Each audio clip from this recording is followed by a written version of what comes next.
Hi friend, Pinku Rinku food ব্লগে তোমাদের সবাইকে স্বাগতম।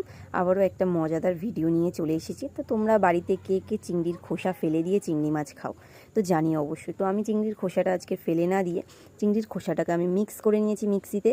তারপরে আমি এখানে পেঁয়াজ কুচি নিয়ে নিয়েছি, লঙ্কা কুচি নিয়ে নিয়েছি আর ধনেপাতা কুচি নিয়ে নিয়েছি।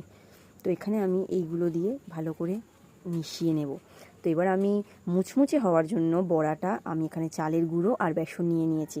এবার আমি এখানে স্বাদ মতো হলুদ গুঁড়ো, নুন আর গোলমরিচের গুঁড়ো দিয়ে আমি ভালো করে মিক্স করে নেব।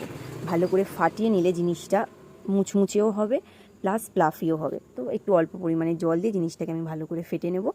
তারপরে আমি এর মধ্যে পেঁয়াজ কুচি রেখেছিলাম, ধনেপাতা কুচি, লঙ্কা কুচি দিয়ে দেবো। দিয়ে একটা কড়াইতে তেল গরম করে একটা একটা করে বড়া ভাজার জন্য আমি ছেড়ে দেবো। তো একটা একটা করে গরম তেলে আমি এরকম করে ভেজে